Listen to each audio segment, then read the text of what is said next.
just overall, Coach, how would you assess how the defense played on Thursday night, and what can you take from that to break from? Yeah, I mean, we made a pretty simple game plan.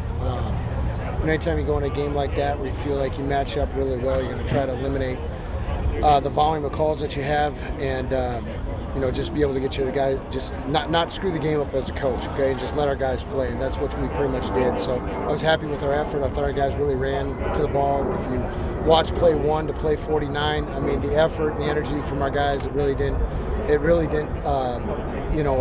the volume didn't come down, throughout the course of the game. So I need to do a better job of a substitution pattern to get fresh legs out of the field, especially in extended drives. But overall, I was happy with their performance. Right. I asked Kenny a minute ago about Mike Gundy and any past history. You have past history with Coach Gundy? I'm sorry? Do you have any past history with Coach Gundy? We Team FB1 decor! Appreciate that. Yes! Okay. Love you! That's my fan club, okay? It's www.don'tfollowme.com. Coach Gundy and I crossed paths when I coached at Tulsa Union High School back in 2005. I'm sure he doesn't remember me. And, I do have some connections on the staff. Tim Rattay, their quarterbacks coach, I actually played in the Thanksgiving Turkey Bowl game in Mesa, I think back in like 1993 or something. But other than that, not really. But no, I got a lot of respect for him though, and he's a guy. He's one of the best offensive play callers, along with their offensive coordinator, Coach Dunn. I mean, they obviously, their name speaks for itself. Their resume speaks for themselves. So. What stands out about their offense? They're really balanced, and they have specific things that they do that really is what, they have a package, and they package their play calls based on what you're doing. So they have as good of a plan as anybody that I've gone up against in terms of how they package their plays and how they try to take advantage of not only your personnel but your scheme. And they do what they do, and they're going to give you different wrinkles every week, and I'm sure they saved a lot for us from their first game. And that's an offense that has potential to be pretty explosive, so we need to be sound in everything that we do. Beyond just assignment soundness, what are some of the key things for you going into this game? Again, it starts with our energy, our effort, and not putting too much on our guys where they don't.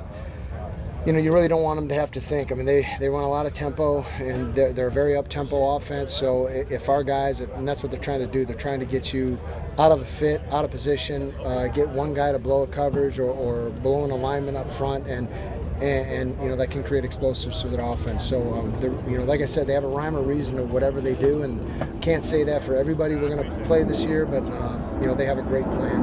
And the three quarterbacks, it doesn't really change that much about correct because they're similar in some ways. Or? Yeah, they're all pretty similar. I think number 13 runs the ball a little bit better.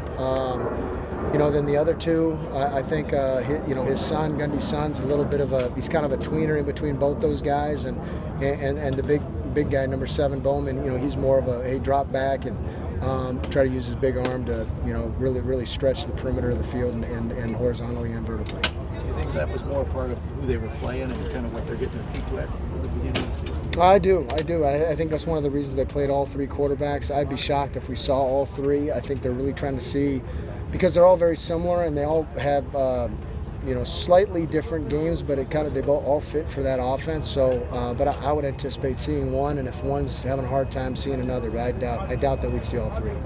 Southern Utah, your style didn't really lend itself to a lot of pressures or takeaways or whatever. What's your feeling about some of the goals that you set, and then kind of this week? Yeah, here's the thing. Like I told our defense, it's kind of like a boxing analogy, right? Like, okay, guys that are trying to survive, okay, and hopefully get lucky at the end of the game or at the end of a fight. They're going to just try to get you tired, get you frustrated, because they know that we're a pressure-oriented defense. And so I told our guys, I said, listen, it was a great job to stay composed, stay poised, and it was on me as a play caller also to understand, hey, this is the style that they're playing. They're really not, we're anticipating them to take shots off of their motion series and some of their shifts, and they never really did. They just played it really close to the vest, and so we did too. So hopefully this is a game that allows us to let our guys loose a little bit.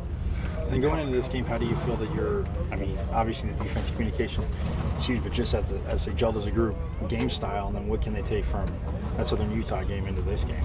Well, one, I just think it's going to be different types of games. I mean, one, they're going to give us a lot more tempo. They're going to stress us in our substitutions and our communication. And even last week, our communication wasn't good enough. We got to continue to develop in that area. And it's one thing, to do it out here at practice. It's a whole other thing to develop depth, introduce a new system, and do it in front of 50,000 fans. So it's this is going to be a huge challenge for us.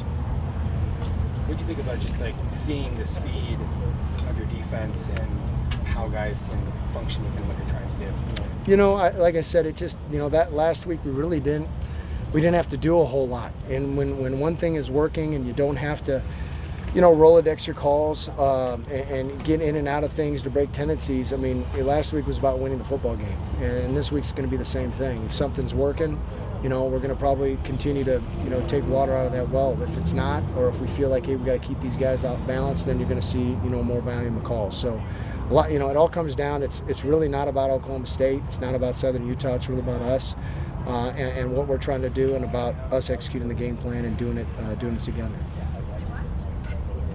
Thanks, Coach. Coach. Thank you. Appreciate it.